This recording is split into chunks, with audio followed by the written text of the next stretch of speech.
우리는 오늘날 갑작스럽게 다가온 참 받아들이기 힘든 그런 현실 앞에 서 있습니다.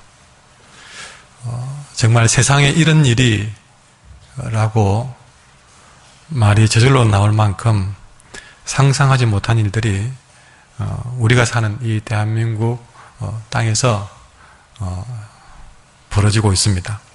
어제는 초조한 마음으로 뉴스를 바라보는데 100만이 넘는 시민들이 최순실 국정농단에 촛불을 들었습니다. 정말 걱정스러웠는데 참 그럼에도 어제 밤늦게까지 뉴스를 보면서 그래도 희망이 있다 하는 생각을 성숙한 시민들을 보면서 느꼈습니다. 참 그 많은 사람들이 그 상황 가운데에서 협력하고 성숙하게 그 일을 치러내는 모습을 보면서 정말 어려운 일들을 잘 감당했던 그런 희망을 저는 보았습니다. 이런 마음으로만 한다면 또 이런 위기도 극복해 나갈 수 있겠다 생각을 했습니다. 그러나 그럼에도 우리 앞에 닥친 현실은 참 쉽게 이해하고 받아들일 수 있는 어려운 일 같습니다. 또 우리나라의 일 외에도 또 미국의 대선의 어떤 이런 상황들이나 이런 모든 상황들이 굉장히 급박하게 지금 진행되고 있다는 사실을 보면서 우리는 이제 추수감사주의를 이제 맞이하게 되는 것 같습니다. 자, 이러한 우리의 마음을 담아서 수천 년 전 구약시대 오늘 읽었던 이 하박국이라는 선지자가 우리와 동일한 마음으로 하나님께 부르짖은 내용이 이 하박국서라는 책입니다. 이 하박국서는 총 1, 2, 3장까지 있는데요. 1장과 2장은 하박국이 하나님께 기도하면 하나님이 거기에 답을 주고 또 기도하면 하나님의 답을 주는, 그래서 하박국의 두 번의 기도와 두 번의 하나님의 답이 1, 2장이 되어 있고 3장은 그 하나님의 답에 대한 하박국의 찬송이 들어있습니다. 기도와 같은 찬송이 들어있습니다. 이 하박국 1, 2장을 보면 제가 아주 간단히 설명을 드린다면 이 시대는 하박국이 사는 그 나라 유다는 참으로 우리가 지금 경험한 이 나라처럼 부패하기 거지없는 나라였습니다. 오죽했으면 하박국이 기도할 때 하나님 이렇게 썩은 나라를 가만히 두십니까? 할 정도였던 것이죠.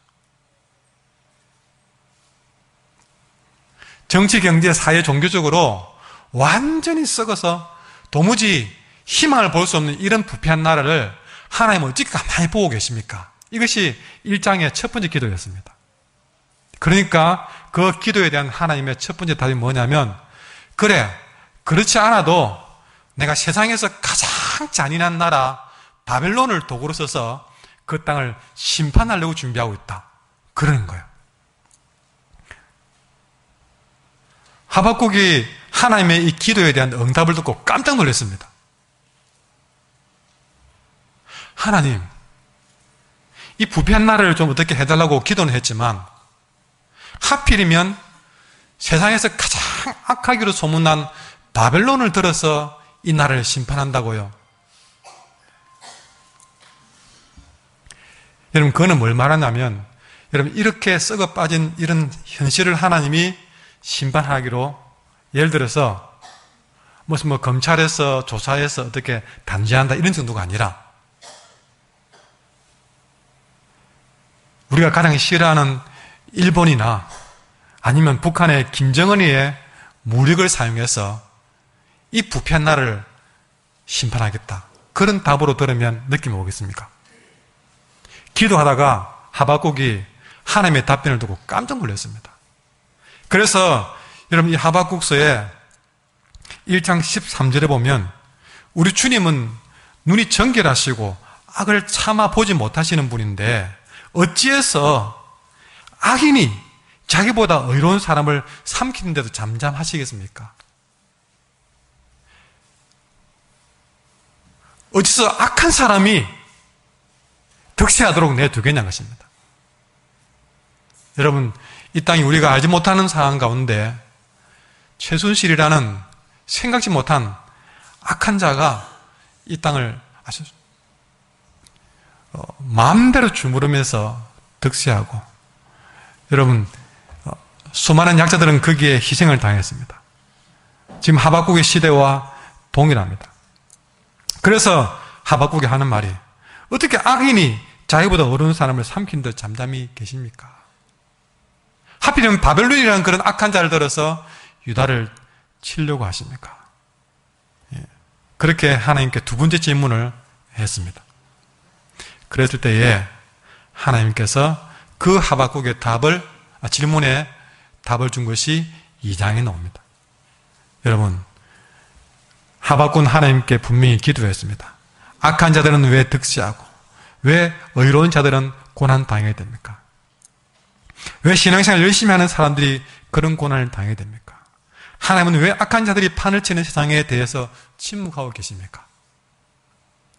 아마 지금 우리가 기도하는 내용과 같을지 모르겠습니다. 하나님은 이런 질문을 하는 하박국에게, 이런 기도를 하는 우리들에게 대답해 주시기를 2장 3절에서 이렇게 답변하십니다. 2장 3절 같이 읽도록 하겠습니다. 2장 3절입니다. 이 묵시는 정한 때가 있나니 그 종말이 속히 이르겠고 결코 거짓되지 아니하리라. 비록 더딜지라도 기다리라. 지체되지 않고 반드시 응하리라. 아멘. 자, 첫 번째 기도는, 하나님, 어떻게 유다가 이렇게 썩어 빠졌는데 가만히 두십니까? 답은 내가 바벨론을 들어 심판하겠다. 하나님, 어떻게 바벨론을 들어서 심판하십니까? 그 두 번째 질문에 대한 하나님의 답은, 하박국아, 그 바벨론도 나의 심판의 대상이다. 그렇게 답하시고 난 다음에 우리에게 주신 말씀은 3절이죠. 이 묵시는, 이 약속은 정한 때가 있나니, 내가 유다를 심판하고 그리고 그 유다를 징계하는 바벨론도 심판할 것이지만 이 교회에게도 정하는 때가 있다. 하나님이 정해놓은 때가 있다. 그러면서 좀 더 구체적으로 말씀하실 때에, 지금은 내 말이 이루어질 때가 되진 않았다. 그러나 곧 그때는 올 것이다. 비록 더디게 이루어지는 것처럼 보일지라도 너는 참고 기다리라. 지체되지 아니하고 반드시 내가 약속한 것은 이루어지도록 하겠다 라고 말씀하신 것입니다. 그러면서 다짐하듯이 우리에게 준 두 번째 말씀은 2장 4절에 있습니다. 같이 읽어볼까요? 시작. 보라, 그의 마음은 교만하며 그 속에서 정직하지 못하나 의인은 그의 믿음으로 말미암아 살리라. 여기서 말씀하시기로 의인은 그의 믿음으로 말미암아 살리라. 하나님의 정한 때가 있습니다. 이 부패하고 의인이 고난받고 악인이 득세하는 이게 대해 하나님의 심판은 분명히 있지만, 그러나 지금 내가 필요하다 해서 지금이 때가 아니라 하나님이 정한 때가 있다. 그때는 지체하지 아니하고 반드시 약속한 대로 이루어질 것이다. 그러므로 우리가 할 일은 무엇인가? 이 약속을 믿고 하나님의 정한 때를 믿고 의인은 그의 믿음으로 살아가면 된다 하는 것이 하나님의 답변이고, 오늘 우리에게 주신 하나님의 답변입니다. 여러분, 지금 이 상황이 지금은 도무지 답이 보이지 않지만 하나님께서 이 문제를 반드시 바르게 풀어가실 정한 때가 있을 줄 믿습니다. 의인은, 다시 말해서 우리는 바로 이런 믿음으로 말미암아 살아가야 될 때인 줄 믿습니다. 여기서 의인이라고 했습니다. 바르게 살지도 않았는데 하나님은 우리를 두고 의인이라고 했습니다. 의인, 다르게 말하면 하나님의 사람은 누가 의인인가? 그 뒤에 나오는 말씀처럼 그의 믿음으로 말미암아 사는 사람이 바로 의인이다. 하나님이 주신 그 정한 때를 믿고 그것을 믿음으로 말미암아 하루하루를 참고 기다리며 살아가는 바로 그 사람이 의인이다. 비록 눈에는 그것이 더디게 이루어진 것처럼 보일지라도 그래도 하나님을 신뢰하고, 비록 아직 내가 원하는 때에 그것이 이루어지지 않고 더 미루어지고 더디 이루어지는 것 같더라도 하나님을 믿고 신뢰함으로써 하나님의 그 정한 때까지 다시 기다리기로 마음을 되잡고 이를 악무는 사람이 바로 의인이다 하는 것입니다. 그런 면에서 믿음이 뭔가라는 말을 다시 한번 정리하고 있습니다. 믿음은 한마디로 따라합시다. 하나님의 때를 기다림. 하나님의 때를 기다리는 것이다. 여러분, 믿음은 하나님의 때를 기다리는 것이 믿음입니다. 그러니까 믿음의 생활은 뭐냐? 매일매일 하나님의 때를 기다림으로 사는 삶이 바로 믿음의 삶입니다. 하나님의 사람은 바로 이런 사람입니다. 주님 주신 약속의 말씀을 믿고 기다리며 사는 사람입니다. 하나님의 정한 때가 비록 더딜지라도 내 생각과는 다를지라도 지체되지 않고 반드시 이루어질 줄 믿고 기다리기로 작정한 사람이 바로 하나님의 사람입니다. 여러분, 지금 이해가 되지 않는 현실 속에 있을지 모릅니다. 받아들이기 정말 힘든 상황 속에 있을지 모릅니다. 여러분, 그럴지라도 여러분 2장 14절 말씀을 다시 한번 볼까요? 2장 14절 같이 하겠습니다. 이는 물이 바다를 덮음같이 여호와의 영광을 인정하는 것이 세상에 가득함이니라. 이게 무슨 말이냐면 지금은 이해가 되지 않지만, 지금은 참 받아들이기가 쉽지 않지만, 그러나 하나님의 정한 때를 믿고 참고 기다릴 때 언젠가는 물이 바다를 덮은 것 같이, 어느새 여러분 물이 바다를 가득 덮고 있는 것처럼 여호와의 영광을 인정하는 것이 언젠가는 이 세상에 가득하게 채워질 그날을 사모하며 기다리는 줄 아는 사람, 지금은 도무지 이 땅에서 하나님의 영광을 그런 인정하는 것이 보이지 않는 그런 막막하더라 시대라 할지라도, 그럴지라도 아무것도 안 보이는 이런 시대라 할지라도 우리는 믿음을 가지고 언젠가는 물이 바다를 덮은 같이 여호와의 영광을 인정하는 그런 시대가 이 땅을 가득 채울 그날을 사모하며 기다리는 사람,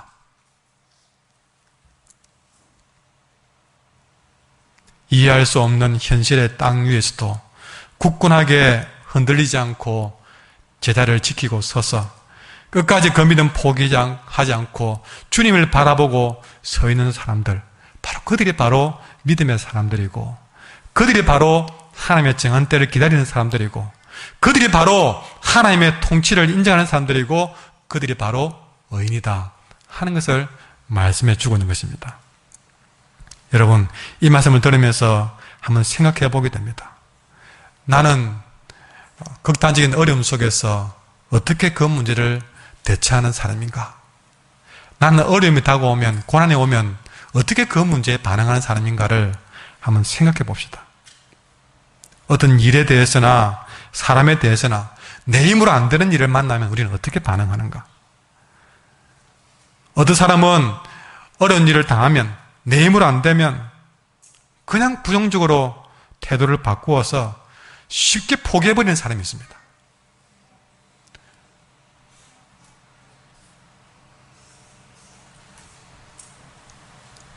저도 그런 사람 중에 한 사람이었습니다. 마치 그런 일이 있기를 기다린 것처럼 어려운 일만 닥치게 되면 그냥 주저앉고 포기해버립니다. 그러나 어떤 사람들은 똑같은 어려움을 당해도 그 어려움 앞에 주저하지 않고 오히려 하나님 앞으로 달려가는 사람들이 있습니다. 오늘 하박국은 제일 먼저 우리에게 바로 그 모습을 우리에게 보여주고 있습니다.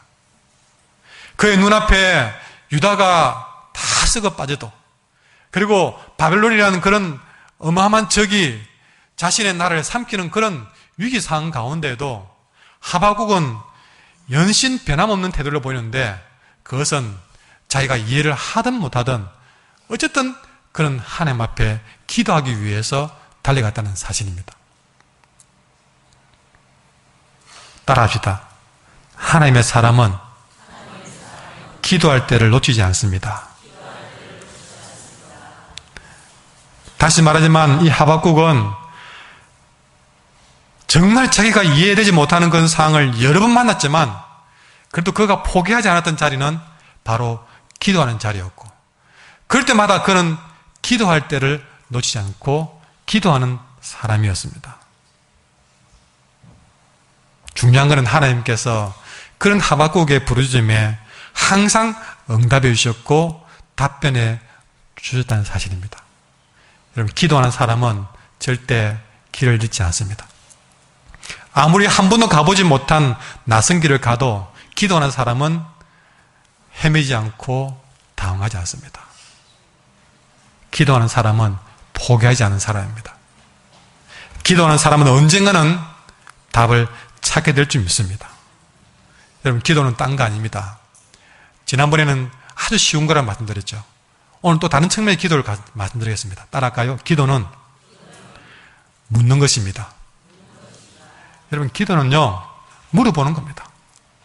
물어보는 거예요. 도무지 이해 안 될 상황이 오면 거기에 대해서 하나님께 물어보는 겁니다. 답이 없으면 하나님께 물어보는 겁니다. 그것이 기도입니다. 어렵게 하려고 하지 마십시오. 답이 안 나오고 어려우면 하나님께 물으십시오. 어떤 일이든 질문하십시오.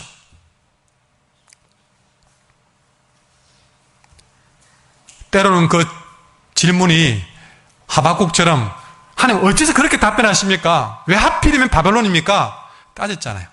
그러나 따지더라도 하나님께 물을 수 있다면 기도입니다.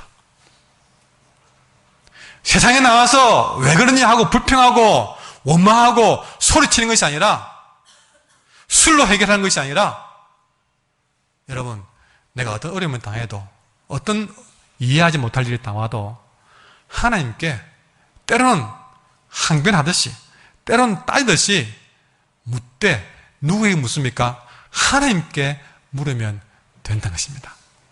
하나님은 하박국처럼 따져 물어도 화내지 않습니다. 그저 하나님께 물으러 오는 것 자체를 기뻐하십니다.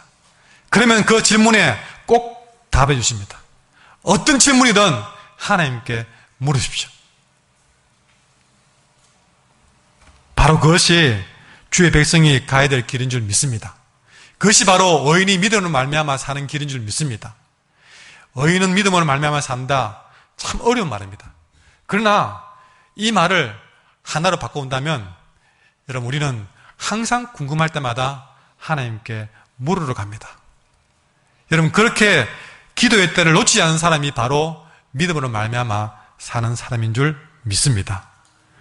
놀랍게도 하박국의 이 외침에 대해서 하나님이 들으시고 그의 기도의 고백을 바꾸어가는 모습을 보게 됩니다.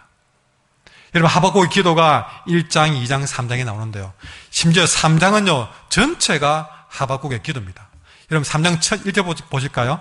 1절에 보시면 시기 오롯에 맞춘 선지자 하박국의 기도라 그랬습니다.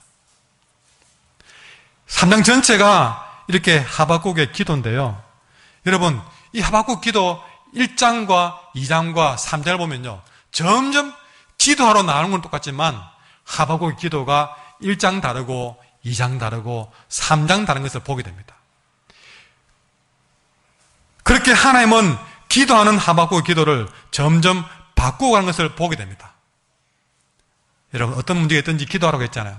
그렇게 기도하다 보면요, 처음에는 뭐 때문에 기도하는지 모르고 기도합니다. 그래도 목사님이 기도하라 그러니까 기도했습니다. 나중에는 기도가 어떤 것인지 알게 되고 기도를 하는데, 그런데 그 기도는 서툴기도 하고 때로는 하박국처럼 좀 강하기도 하고 따져 묻기도 하고 때로는 울기도 하고 그렇게 기도가 되어집니다. 그러나 그렇게 기도하고 기도하다 보면 어느 날 하나님은요, 우리의 고백의 기도를 어느 순간에는 바꾸어 가는 것을 경험하게 됩니다. 나도 모르는 과정에서 기도의 내용이 달라지게 되고 기도의 고백이 달라지게 되고 기도의 간절함이 달라지게 되는 것을 보게 됩니다. 그러니 여러분, 기도할 마음이 없어서 못하겠다, 그런 말 옳지 못하는 게 됩니다. 기도할 기분이 아니어서 못하겠다는 말도 해서도 안 된다는 것입니다. 무조건 기도하십시오. 항상 기도하십시오. 기도하면 하나님이 들으시고 점점 우리의 기도의 방향을 바꿔주시고 기도의 고백을 바꾸어 갈 줄 믿습니다. 여러분, 처음부터 기도가 잘 되어지는 거 아닙니다. 기도하다 보면 하나님이 그렇게 기도하는 사람으로 만들어 갈 줄 믿습니다. 그래서 처음에 거의 항변에 가까운 하박국의 기도는 나중에 3장에 가서 완전히 바뀌는데 이렇게 바뀝니다. 그것이 오늘 읽었던 본문이 바로 그 증거입니다.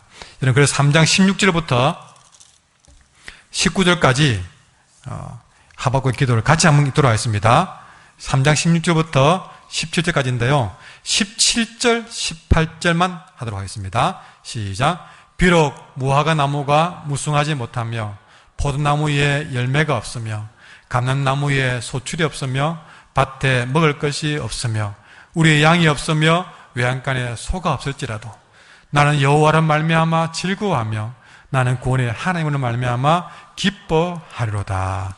아멘.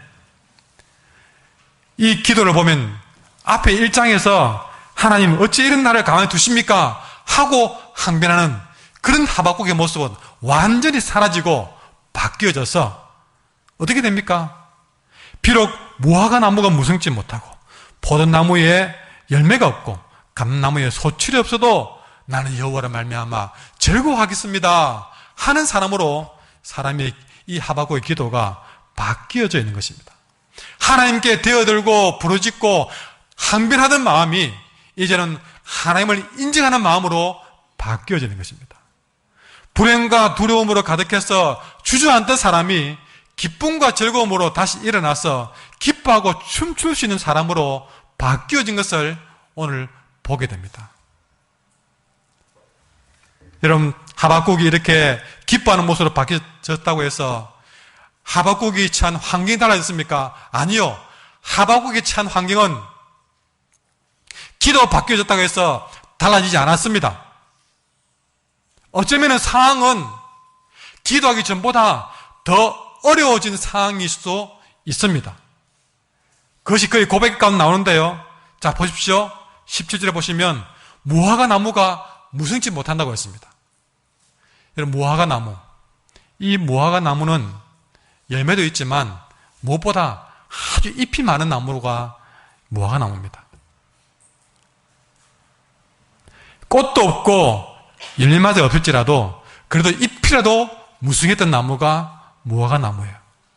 그런데 여러분, 그 잎사귀마저도 무성치 못하고 다 떨어져 나가버린다는 것입니다.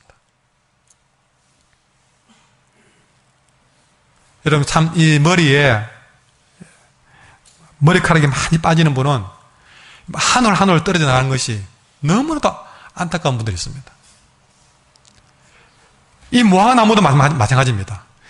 그에게서 잎사귀는 그에게 자존심과 같은 것이었습니다. 마지막 남은 자존심이었습니다.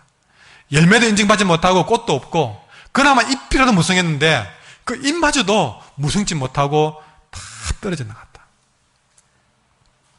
여러분, 살다 보면 마지막 남은 체면, 마지막 남은 자존심, 그거 놓지 않으려고 발버둥 칠 때가 있습니다.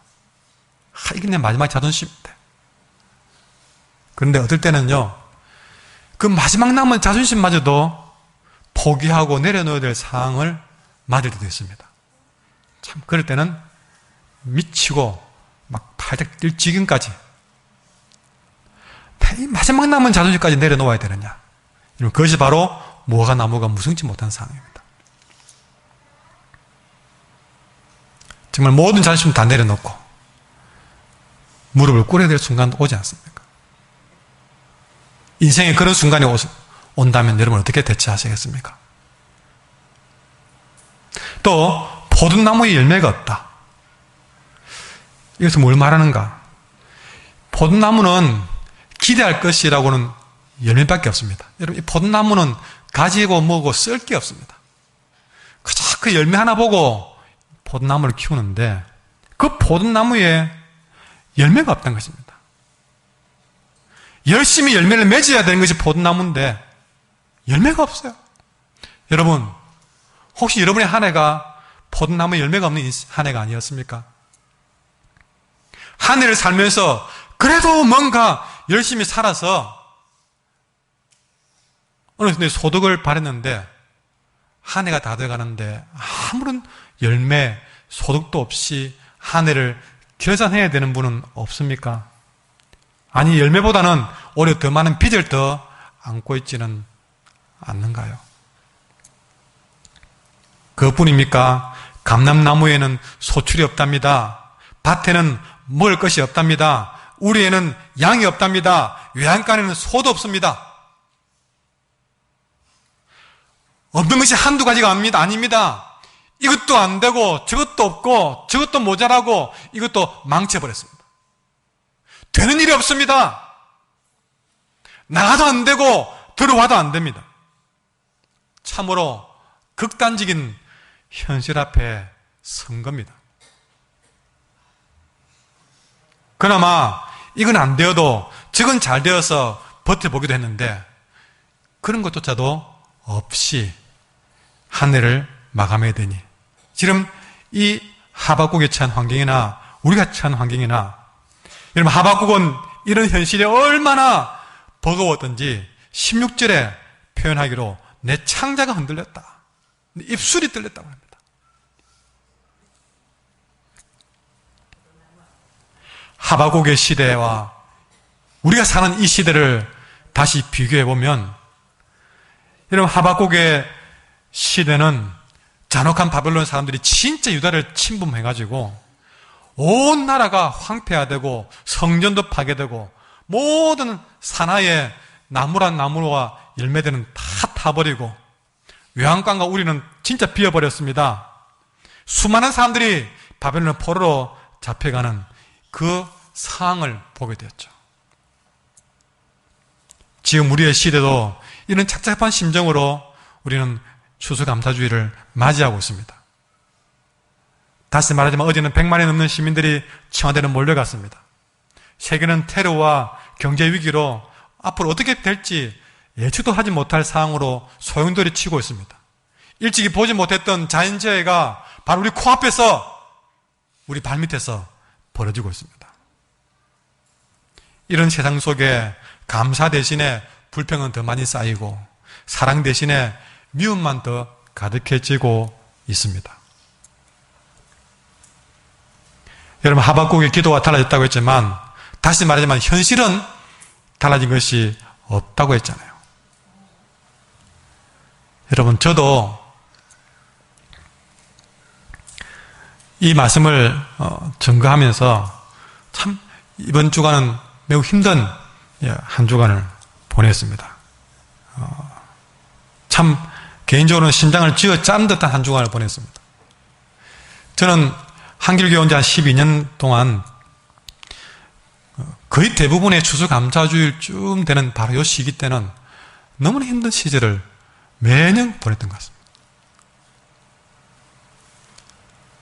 어떻게 추수감사주일만 다가오면 여러분 정말 기쁨을, 감사를 그렇게 설교해야 될 그런 제 마음속에는 도무지 감사하기 힘든 사항들을 제게 안겨다 주셨거든요.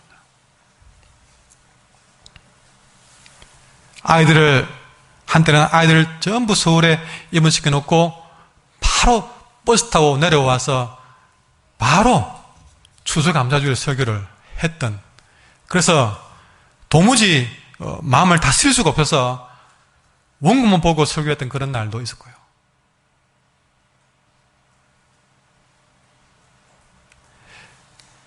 해마다 추수감사주일만 되면 그런 일을 겪게 하셨고, 올해도 변함없이 그렇게 아이를 병원에 눕혀놓고 정말 도무지 마음에 다스리지 않는 그런 상황으로 한 주간을 보내야만 했습니다. 그런 가운데 이 설교를 준비하게 됐습니다. 또 추수감사주일이니까.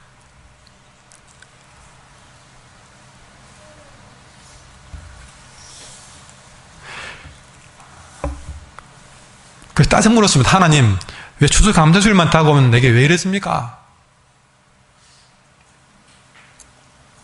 왜 내게 이런 힘든 상황을 주면서 감사를 설교하러 가십니까? 내게 너무한 거 아닙니까? 저를 하늘 나듯이 날개 만들어서 그렇게 감사를 설교하라고 하면 안 되십니까? 하는 생각을 하나님 앞에 하죠.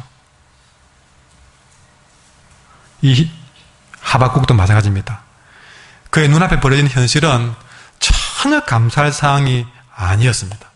그러나 현실은 달라지지 않았고 오히려 더 어려웠지만 중요한 것은 그 현실을 바라보는 하박국에게 달라진 뭔가가 하나 있었던 것이죠. 현실은 달라지지 않았지만 현실을 바라보는 하박국의 마음이 달라졌습니다. 하박국은 자기 눈에 보이는 것, 바로 그 현실 뒤에 역사하시는 하나님을 신뢰하는 믿음이 그의 마음에 있었습니다. 하나님의 정한 때를 기다리는 믿음이 하박국의 마음에 장착되어졌습니다. 그분의 정한 때를 믿는 그 믿음 속에서 그 현실을 바라보았을 때에 하박국은 감사하는 정도가 아니라 그 상황을 보고 기뻐할 수 있는 믿음까지 생겨나는 것을 보게 됩니다. 그래서 오늘 읽었던 본문에 여러분 18절에 보시면 나는 그 현실을 보면서 하박국이 선포합니다. 상황은 비록 무화과나무가 무성치 못하고 그 앞에 벌어진 상황은 포도나무에 열매가 없는 그런 상황이 눈앞에 벌어졌지만 그럼에도 18절에 나는 그 상황이 아니라 여호와로 말미암아서 즐거워하며 나의 구원의 하나님으로 말미암아서 기뻐하리라고 선포하고 있습니다.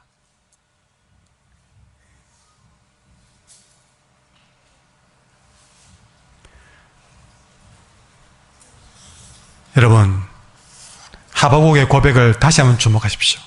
18절의 말씀을 세 번 얘기는 어떻게 보였냐면요, 이 여호와로 말미암아 즐거워하며라는 부분을 세 번 얘기는 이렇게 표현했습니다. 나는 즐거워하련다 그랬습니다. 그리고 여호와로 말미암아 기뻐하리로다 했는데요, 기뻐하리로다가 아니라 기뻐하련다. 기쁜 일이 생겼다가 아닙니다. 즐거운 일이 생겼다가 아닙니다. 여전히 그 앞에는 무화과 나무가 무성치 못합니다. 그러나 여호와로 말미암아서 나는 즐거워하련다 다짐한 것입니다. 나는 기뻐하련다, 기뻐하기로 작정하고 선포한 것입니다. 현실이 나를 슬프게 만들어 오지만 그러나 나는 그런 현실 앞에 하나님으로 말미암아서 즐거워하기로, 기뻐하기로 선택하고 작정한다는 것입니다.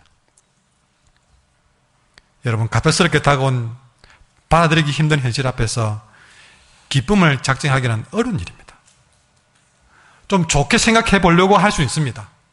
긍정적으로 생각해 보려고 할 수 있습니다. 그래서 좀 감사합니다라는 말까지는 할 수 있습니다.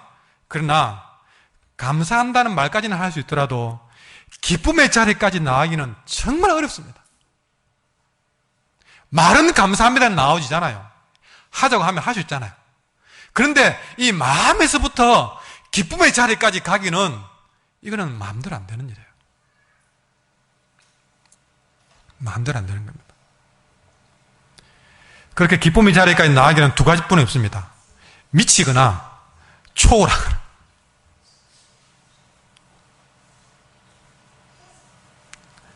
제 이번 한 주간의 상황이 그랬습니다. 이 감사의 말씀을 준비하는 것은 정말 제게는 거의 미친 일에 가까운 일이었습니다. 이 단계를 넘어서지 못하는 거예요.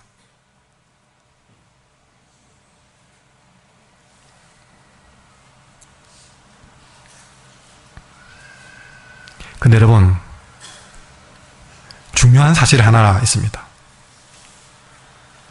우리가 아직 감사하는 말까지는 할 수 있더라도 기쁨의 자리까지 갈 만큼의 그런 내 마음을 만들 형편은 못 되었지만, 그럴지라도 그런 저와 여러분이 지금 이 자리에, 예배의 자리에 있다는 사실. 좀 더 분명히 말씀드린다면, 지금 우리는 정한 때를 준비하신 하나님 앞에서 예배하고 있다는 사실입니다. 아직 받아들이기 힘든 현실을 안고 아직 감사도 나오지 않는 그런 마음으로 왔지만, 그래도 저는 이 강단에 설 수 있었고, 그래도 여러분은 저보다 더 어려운 형편 속에서도 어쩌면 이렇게 예배 자리에 나와서 주님 앞에 예배할 수 있다는 사실. 아직 그 복잡한 마음이 정리는 안 되었지만, 그래도 우리는 이렇게 정한 때를 준비하신 하나님 앞에서 예배하고 있다는 사실입니다. 이것을 이해하기 좋도록 돕기 위해서 영성신학자 리처드 포스트에 대한 이야기를 드리려고 합니다. 그가 쓴 책 영적 훈련과 성장에 보면 영성 훈련의 가장 마지막 단계가 기뻐하는 훈련이라고 합니다. 그만큼 쉬운 일이 아닙니다. 영성 훈련의 제일 최고의 단계가 기뻐하는 훈련이다. 그런데 이 기뻐하는 훈련을 하기 위해서 해야 될 코스가 있던 것이죠. 이 기뻐하는 훈련을 하기 위해서 반드시 거쳐야 될 단계가 있다면 예배 훈련입니다. 그리고 공동체 훈련입니다. 그 예배 훈련과 공동체 훈련을 거치면 기쁨의 훈련을 해낼 수 있다는 것입니다. 내가 아직 감당하지 못할 현실 속에 있더라도 우리는 예배 자리에 나와야 됩니다. 아직 감사가 내 입에서 나오지 않더라도 예배하러 나와야 됩니다. 이 예배하는 자리를 거치면서 여러분, 우리는 드디어 기쁨의 자리로 건너갈 수 있다는 사실입니다. 이 리처드 포스터는 말합니다. 예배 훈련과 같은 영적 훈련이 우리 삶 속에서 그 기능을 발휘한 결과로 기쁨이 온다. 우리는 이런 예배 시간을 통해서, 그리고 사랑방이라는 그런 공동체 훈련을 통해서 서로 마주하며 모였을 때에 그것을 통해서 잃어버린 기쁨의 힘을 다시 회복한다는 것입니다. 주님께서 우리 예배 가운데 기쁨의 영으로 충만하게 채우시기를 간절히 소망합니다. 우리가 예배를 드리는 과정에서 내가 정말 불편한 마음으로 왔지만, 그러나 예배를 통해서 기도할 때에, 예배를 통해서 찬양할 때에, 예배를 통해서 말씀을 주실 때에 드디어 그 말씀과 기도와 찬양을 통해서 잃어버린 기쁨의 힘을 다시 회복하게 되는 것입니다. 무엇보다 기쁨은 성령의 열매 가운데 하나라고 했습니다. 성령의 열매 가운데 희락인데 바로 그것이 기쁨입니다. 예배를 드리는 과정에서 우리 하나님은 성령을 통해서 내 마음 가운데 잃어버린 기쁨의 열매를 맺도록 도와줄 줄 믿습니다. 그리고 여러분, 아까 기쁨은 작정이고 선택이라고 그랬습니다. 그래서 우리가 절망 속에서 정말 하나님을 말미암아서 기뻐하기로 작정하신다면 이번 한 주간에 제가 숙제를 하나 더 내드리겠습니다. 따라합시다. 감사 제비 뽑기. 죄송합니다. 감사 제목 뽑기. 예, 감사 제목 뽑기. 여러분, 우리가 기뻐하기로 작정하고 훈련한다면 이번 사랑방 모임 때 여러분 10가지씩 감사 제목을 뽑아서 오시기 바랍니다. 지난주에는 여러분 가나다의 하나님을 적어오라 그랬는데요. 그걸 제가 밴드나 보고서를 통해 보고 깜짝 놀랐습니다. 이 정도일 줄은 몰랐습니다. 우리 교인들이 여러분 삼행시 짓기도 쉽지 않은데 그 가나다 하나님에 대해서 적어오라 그러니까 각자 적어서 나눠온 것을 제가 잠시 봤는데 여러분 정말 우리 하나님이 우리 한길교를 사랑하시는 것이 그 고백 속에 나타나더라고요. 그 하나하나의 고백 속에 제가 하나 읽어가면서 막 한 편의 설교를 읽는 것처럼 얼마나 큰 은혜가 되는지 그걸 다 모아서 제가 액자로 다 붙여놓으면 좋겠다 할 만큼 그렇게 감동이 되었습니다. 이번에 감사 제목 뽑기 10개의 감사 제목을 한번 써내려 보십시오. 어떤 목사님이 감사 제목 10개를 적는 그 습관이 있어가지고 매년 한 해를 되돌아보면서 그의 수축과 일기장을 뒤지고 보면서 그가 겪었던 크고 작은 일들을 쫙 정리하면서 매년 10가지씩 감사 제목을 추수감사절만 되면 적었다고 합니다. 그분의 한번 적은 것을 제가 잠시 읽어드린다면 이렇게 적어 놓았습니다. 그 목사님이 10번째 감사 제목 가운데 10위 이렇게 했습니다. 외모가 전보다 더 멋있어졌다. 9위 많은 아이디어를 주셨다. 2위 좋은 분들을 많이 만나게 하셨다. 1위 부모님께 건강을 주셨다. 그때 그 목사님은 그분의 부친이 사고가 나고 모친이 병이 들어서 굉장히 놀랐는데 그래도 사고가 나고 병들어도 부모님의 건강 준 것을 그는 그 해에 제일 큰 감사로 적었던 것이죠. 자, 관계없습니다. 문제는 그렇게 감사의 제목을 적을 때마다 그 목사님 마음속에서 기쁨이 찾아오다는 것이죠. 그저 한 해를 돌아보면서 감사의 제목 10개만 적었을 뿐인데 그것을 다 찍고 난 다음에 어느덧 그 마음속에 슬픔과 절망이 아니라 기쁨이 떡하니 찾아와 있다는 것이죠. 제가 여러분에게 숙제 주는 것은 괴롭히려고 하는 것이 아닙니다. 10가지의 감사 제목을 적어봄으로써 여러분도 기쁨이 기적같이 여러분 마음속에 찾아오는 일들을 경험하게 될 줄 믿습니다. 또 그걸 사랑방에서 나누면서 또 모두가 다 기쁨을 또 함께 경험하는 기적을 경험하게 될 줄 믿습니다.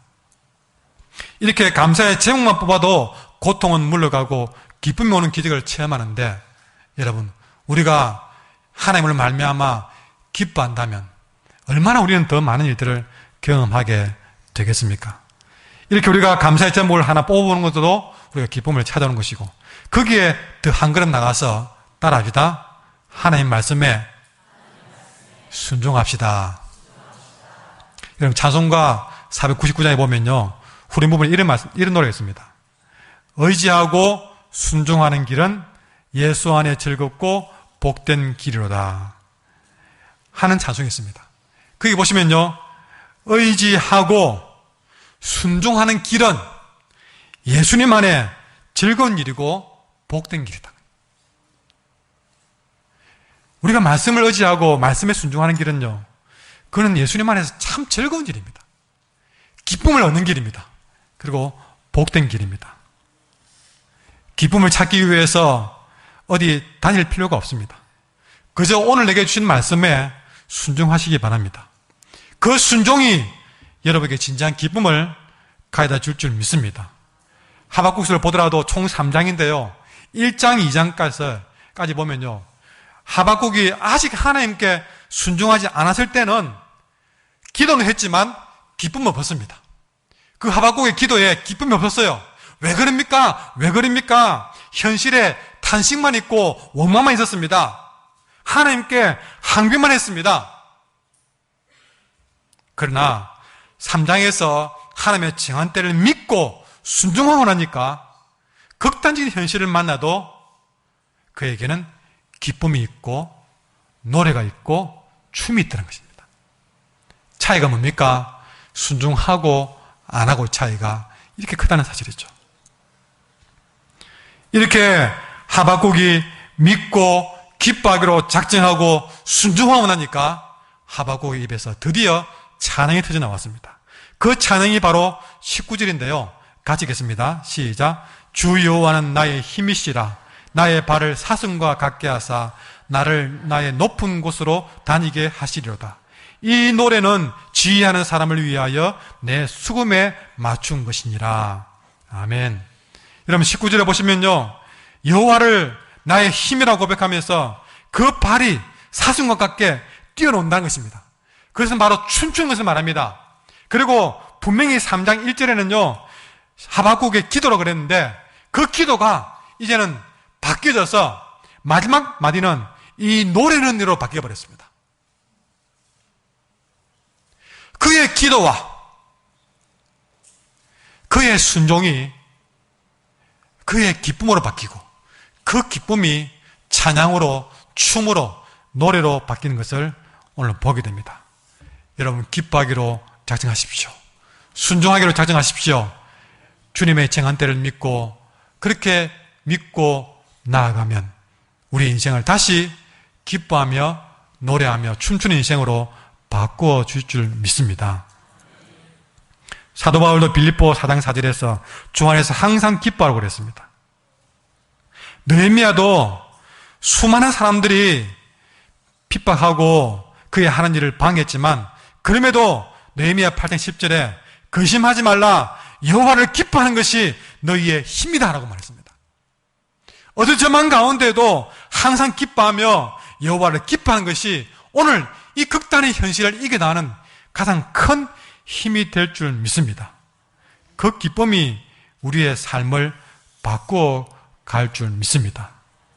도무지 이해하지 못할 상황 가운데, 도무지 기뻐하지 못할 상황 가운데 나는 다른 것이 아니라 여호와 때문에 기뻐하겠습니다.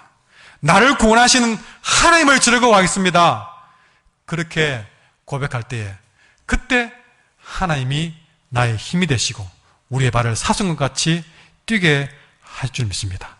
따라합시다. 나는 하나님을 기뻐합니다. 여러분 바로 그것이 우리를 다시 춤추게 만들 것이고 이것이 우리에게 가장 큰 힘이 될 줄 믿습니다. 오늘 말씀을 생각하시면서 함께 찬양하겠습니다. 449장 찬송합니다.